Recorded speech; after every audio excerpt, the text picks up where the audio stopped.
ಯಾರು ಮಾಡಿಸಿರೋದು ಇದು? ಯಾರು ಮಾಡಿಸಿರೋದು? ಗ್ರಾಮದ ಸರ್ವೆ ನಂಬರ್ 11ರಲ್ಲಿ ಮಾನ್ಯ ಜಿಲ್ಲಾಧಿಕಾರಿ ಸಾಹೇಬರು 11 ಗುಂಟೆನ ಏನು ಬೌಂಡ್ರಿ ಫಿಕ್ಸ್ ಮಾಡಿ ಇಲ್ಲಿ ನಮ್ಗೆ ಅಗದೂರು ಸರ್ವೆ ನಂಬರ್ 11ರಲ್ಲಿ ಮಾನ್ಯ ಜಿಲ್ಲಾಧಿಕಾರಿ ಸಾಹೇಬರು 11 ಗುಂಟೆ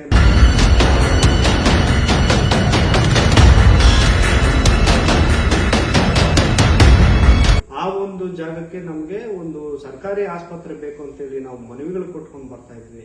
ಅವ್ರು ಕೇವಲ 1 ವರ್ಷ ಏನೋ ಅರ್ಜಿ ಹಾಕೊಂಡಿದ್ ಮಾತ್ರ ನೀವು ಮಾಡ್ತಾ, ನೀವು ದುಡ್ಡಿರೋರ್ ಪರವಾಗಿ ನೀವು ಮಾಡ್ತಾ ಇದ್ದೀರಾ ವಿನಃ ಬಡವ್ರ ಪರವಾಗಿ ಎಲ್ಲಿ ಮಾಡ್ತಾ ಇದ್ದೀರಾ?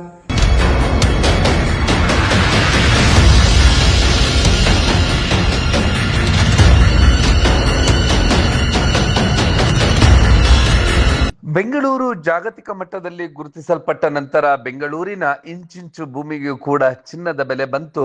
ಅದರಲ್ಲೂ ಭೂ ಕಬಳಿಕೆದಾರರು, ಒತ್ತುವರಿದಾರರು ಸರ್ಕಾರಿ ಭೂಮಿಗಳನ್ನ ನುಂಗಿ ನೀರು ಕುಡಿತಿದ್ದಾರೆ. ಬಡವರು ಎಷ್ಟೇ ಹೋರಾಟಗಳನ್ನ ಮಾಡಿದ್ರು, ದಶಕಗಳ ಕಾಲ ಹೋರಾಟ ಮಾಡಿದ್ರು ಕೂಡ ಒಂದಿಂಚು ಭೂಮಿಯನ್ನ ನೋಡೋದಕ್ಕೆ ಸರ್ಕಾರಿ ಅಧಿಕಾರಿಗಳು ಹಿಂದೆ ಮುಂದೆ ನೋಡ್ತಾರೆ. ಅದು ಕೂಡ ಸಾರ್ವಜನಿಕರ ಉಪಯೋಗಕ್ಕಾಗಿ. ರಾಜ್ಯದ ಐಟಿ ಹಬ್ ಎನಿಸಿರುವಂತಹ ವೈಟ್ ಫೀಲ್ಡ್ ಸುತ್ತಮುತ್ತಲಂತೂ ಭೂಮಿಗಂತೂ ಬೆಲೆ ಕಟ್ಟೋದಿಕ್ಕೆ ಸಾಧ್ಯವಿಲ್ಲ.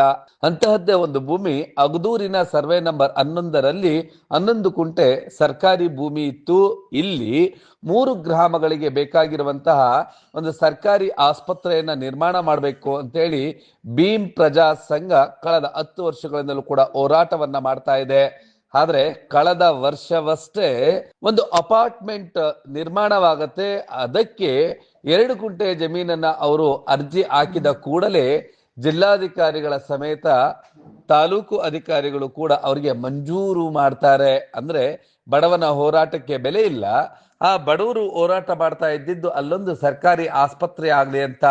ಆದ್ರೆ ರಾತ್ರೋರಾತ್ರಿ ಅಧಿಕಾರಿಗಳು ಅಪಾರ್ಟ್ಮೆಂಟ್ ಅಂದ್ರೆ ಶ್ರೀಮಂತರು ವಾಸಿಸುವಂತಹ ಆ ಒಂದು ಅಪಾರ್ಟ್ಮೆಂಟ್ಗೆ ದಾರಿಗೋಸ್ಕರ ಆ 2 ಗುಂಟೆ ಭೂಮಿಯನ್ನ ಬಿಟ್ಕೊಡ್ತಾರೆ. ಸರ್ಕಾರಿ ಆಸ್ಪತ್ರೆಗೆ ಕೊಡೋದಿಕ್ಕೆ ಮೀನಾಮೇಷ ಎಣಿಸ್ತಾರೆ. ಅಂತಂದ್ರೆ ಅಧಿಕಾರಿಗಳು ಯಾವ ರೀತಿಯಾಗಿ ಕಾರ್ಯವನ್ನ ನಿರ್ವಹಿಸ್ತಿದ್ದಾರೆ ಅಂತೇಳಿ ಅಂಗೈ ಉಣ್ಣಿಗೆ ಸಾಕ್ಷಿ ಬೇಡ ಎಂಬಂತೆ ಈ ಒಂದು ಘಟನೆ. ಇದೀಗ ಈ ಒಂದು ಆದೇಶದ ವಿರುದ್ಧ ಸಿಡಿದೆದ್ದಂತಹ ಭೀಮ್ ಪ್ರಜಾ ಸಂಘದ ಸಂಸ್ಥಾಪಕ ಅಧ್ಯಕ್ಷ ವೈಟ್ ಫೀಲ್ಡ್ ಮುರುಗೇಶ್ ಅವರು ಇವರು 40 ದಿನಗಳ ಕಾಲ ದೇಶದಲ್ಲಿಯೇ ಅತಿ ಎತ್ತರದ ಬಾಬಾ ಸಾಹೇಬ್ ಅಂಬೇಡ್ಕರ್ ಅವರ ಪ್ರತಿಮೆ ನಿರ್ಮಾಣ ಆಗ್ಬೇಕು ಅಂತೇಳಿ ಬೀದರ್ನಿಂದ ಫ್ರೀಡಂ ಪಾರ್ಕ್ ವರೆಗೂ ಕಾಲ್ನಡಿಗೆ ಜಾಥಾವನ್ನ ನಡೆಸ್ತಾ ಇದ್ದಾರೆ. ಆ ಒಂದು ಜಾಥಾದಲ್ಲಿಯೇ ತಮ್ಮ ಆಕ್ರೋಶವನ್ನ ವ್ಯಕ್ತಪಡಿಸಿ ಅಧಿಕಾರಿಗಳ ವಿರುದ್ಧ ಕಿಡಿಕಾರಿದ್ದಾರೆ. ಯಾವುದೇ ಕಾರಣಕ್ಕೂ ಈ ಒಂದು ಆದೇಶವನ್ನ ನಾವು ಒಪ್ಪೋದಿಲ್ಲ ಅಂತೇಳಿ ಅಧಿಕಾರಿಗಳಿಗೂ ಕೂಡ ಎಚ್ಚರಿಕೆಯ ಸಂದೇಶವನ್ನ ರವಾನಿಸಿದ್ದಾರೆ. ಇದು ಮುಂದಿನ ದಿನಗಳಲ್ಲಿ ಯಾವ ಸ್ವರೂಪದ ಹೋರಾಟಕ್ಕೆ ದಾರಿ ಮಾಡಿಕೊಡುತ್ತೆ ಅನ್ನೋದು ಕಾಲವೇ ನಿರ್ಧರಿಸಲಿದೆ. ಇವತ್ತು ನಾವು ಏನು ಇವತ್ತು 26/3/2025 ಇವತ್ತು ನಾವು ಈ ಮಧ್ಯಾಹ್ನ ಹೊತ್ತಿನಲ್ಲಿ ನಾವು ಹೊಸಪೇಟೆನಲ್ಲಿದ್ದೀರಿ.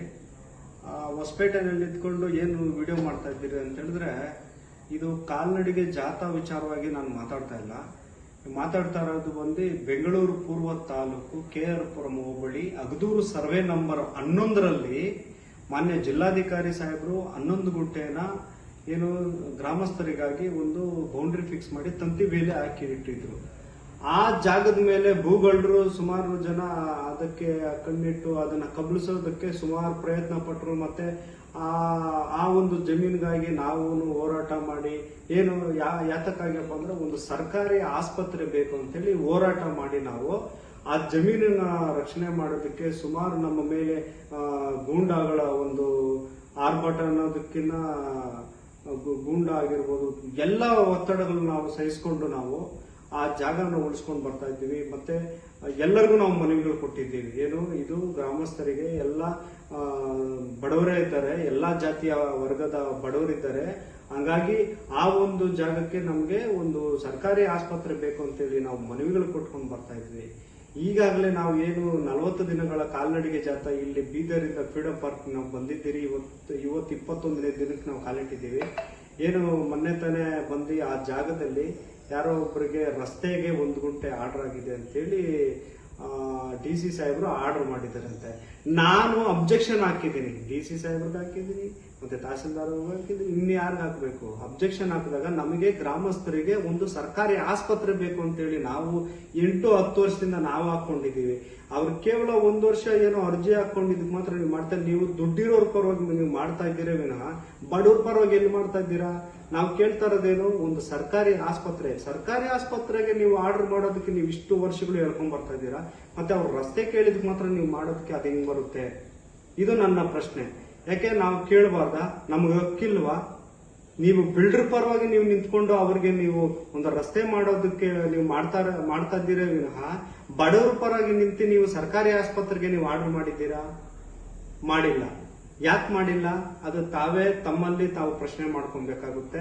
ಮತ್ತೆ ಈ ವಿಚಾರವನ್ನ ನಾವು ಕೇರ್ಪುರಂ ತಾಲೂಕು ತಹಸೀಲ್ದಾರ್ ಆದಂತ ರಾಜೀವ್ ಸಾರ್ಗೆ ನಾವು ಈಗ ಕರೆ ಮುಖಾಂತರ ನಾವು ವಿಚಾರಣೆ ಮಾಡಿದ್ರಿ. ಸರ್ ಹಿಂಗಾಗೈತೆ, ಸರ್ ಹಿಂಗೆಲ್ಲ ಆಗೈತೆ ಅಂತ ಹೇಳಿದ್ಕ ಓಕೆ, ನಾನು ಪರಿಶೀಲನೆ ಮಾಡಿ ತಮಗೆ ಒಂದು ಏನಾಗೈತೆ ಅಂತ ನಾನು ನಿಮ್ಗೆ ರೆಸ್ಪಾನ್ಸ್ ಮಾಡ್ತೀರಿ ಅಂತ ಒಂದು ತಹಸೀಲ್ದಾರ್ ಅವರು ನಮ್ಗೆ ಮಾಹಿತಿ ಕೊಟ್ಟಿದ್ದಾರೆ. ಮತ್ತೆ ಈ ಒಂದು ಜಾಗ ಅಲ್ಲಿ ಸರ್ಕಾರಿ ಆಸ್ಪತ್ರೆನೇ ಆಗ್ಬೇಕು. ಯಾವುದೇ ಕಾರಣಕ್ಕೂ ನಾವು ಮತ್ತೊಬ್ಬ ಒಂದು ಬಿಲ್ಡರ್ಗಳಿಗೆ ನಾವು ಅನುಕೂಲ ಮಾಡ್ಕೊಡೋದಕ್ಕೆ ನಾವು ಗ್ರಾಮಸ್ಥರು ಒಪ್ಪಲಿಲ್ಲ. ಯಾಕಂದ್ರೆ ಆ ವರದಿನಲ್ಲಿ ಏನೈತೆ ಅಂದ್ರೆ ಈ ರಸ್ತೆಗೆ ಯಾವುದೇ ಗ್ರಾಮಸ್ಥರಿಂದ ತಟ್ಟೆ ತಕರಾರಿಲ್ಲ ಅಂತೇಳಿ ವರದಿ ಆಗೈತೆ. ಆದ್ರೆ ಅದ್ರದ್ದು ಏನು ಆ ಜಾಗದ ವಿಚಾರವಾಗಿ ಸುಮಾರು ಸರಿ ಜಗಳ ಆಗೈತೆ. ನಮ್ಗೆ ಆ ಜಾಗ ಉಳಿಸ್ಕೊಂಡು ಸರ್ಕಾರಿ ಆಸ್ಪತ್ರೆ ಬೇಕು ಅಂತೇಳಿ ನಾವು ಗಲಾಟೆ ವಿತ್ ಡಾಕ್ಯುಮೆಂಟ್ ಸಮೇತ ಮಾಧ್ಯಮದ ಮುಖಾಂತರ ಪೇಪರ್ ಸ್ಟೇಟ್ಮೆಂಟ್ ಮುಖಾಂತರ ಕೂಡ ತುಂಬಾ ದೊಡ್ಡ ಮಟ್ಟದಲ್ಲಿ ಹೋರಾಟ ಆಗೈತೆ. ಆದ್ರೆ ಇದು ಯಾವುದೇ ಕಾರಣಕ್ಕೂ ಇವರು ಜಿಲ್ಲಾಧಿಕಾರಿಗಳಾಗಿರ್ಬೋದು, ಏನು AC ಆಗಿರ್ಬೋದು, ಇವರೆಲ್ಲ ಯಾಕೆ ಈ ತರ ತಾರತಮ್ಯ ಮಾಡ್ತಾ ಇದ್ದಾರೋ ನಮ್ಗೆ ಗೊತ್ತಾಗ್ತಾ ಇಲ್ಲ. ನಮಗೆ ಈ ಒಂದು ಏನು ಈ ಜಾಗ ಸರ್ವೆ ನಂಬರ್ 11ರಲ್ಲಿ 11 ಗುಂಟೆ ಜಮೀನು ನಮಗೆ ಬೇಕು, ಸರ್ಕಾರಿ ಆಸ್ಪತ್ರೆ ನಮಗೆ ಬೇಕು. ಈ ವಿಚಾರದಲ್ಲಿ ನಾವು ಎಲ್ಲಿಗೆ ಹೋಗೋದಕ್ಕೂ ನಾವು ರೆಡಿ. ಕಾನೂನು ಯಾರಪ್ಪನ ಸೊತ್ತಲ್ಲ, ಕಾನೂನು ಎಲ್ಲರಿಗೂ ಸರಿಸಮಾನವಾದ ಹಕ್ಕನ್ನು ಕೊಟ್ಟಿದ್ದಾರೆ. ಹಂಗಾಗಿ ನಮಗೆ ಸರ್ಕಾರಿ ಆಸ್ಪತ್ರೆ ಬೇಕು. ಸರ್ಕಾರಿ ಆಸ್ಪತ್ರೆ ಮಾಡಿಕೊಟ್ಟಿಲ್ಲ ಅಂದ್ರೆ ಜಿಲ್ಲಾಧಿಕಾರಿ ಆಗಿರ್ಬೋದು, AC ಆಗಿರ್ಬೋದು, ತಹಸೀಲ್ದಾರ್ ಕಾನೂನು ರೀತಿಯಲ್ಲಿ ನೀವು ಏನ್ ಬೇಕಾದ್ರೂ ಮಾಡಿದ್ರಿ. ನಾವು ಕಾನೂನು ರೀತಿಯಲ್ಲಿ ಮನವಿಗಳು ಕೊಟ್ಟು ನಮ್ಗೆ ಸರ್ಕಾರಿ ಆಸ್ಪತ್ರೆ ಮಾಡ್ಕೊಡ್ರಿ ಅಂತ ಹೇಳಿದಕ್ಕೆ ಅದಕ್ಕೆ ಮಾಡ್ಕೊಟ್ಟಿಲ್ಲ. ನೀವು ಒಬ್ಬ ಬಿಲ್ಡರ್ ಪರವಾಗಿ ನಿಂತು ನೀವು ಅವ್ರ ರಸ್ತೆಗೆ ಅವ್ರಿಗೆ ನೀವು ಅನುಕೂಲ ಮಾಡಿಕೊಟ್ಟಿದ್ದೀರಾ. ನೀವು ಈ ಕೂಡ ಎಲ್ಲ ನಮ್ಮ ಚಾನಲ್ಗೆ ಸಬ್ಸ್ಕ್ರೈಬ್ ಆಗಿಲ್ಲ ಅಂದ್ರೆ ಸಬ್ಸ್ಕ್ರೈಬ್ ಬಟನ್ ಅನ್ನ ಕ್ಲಿಕ್ ಮಾಡಿ, ಪಕ್ಕದಲ್ಲಿರೋ ಬೆಲ್ ಐಕನ್ ಅನ್ನ ಕ್ಲಿಕ್ ಮಾಡಿ. ನಾವು ಅಪ್ಲೋಡ್ ಮಾಡುವಂತಹ ವಿಡಿಯೋಸ್ ನಿಮಗೆ ನೋಟಿಫಿಕೇಶನ್ ಬರುತ್ತೆ.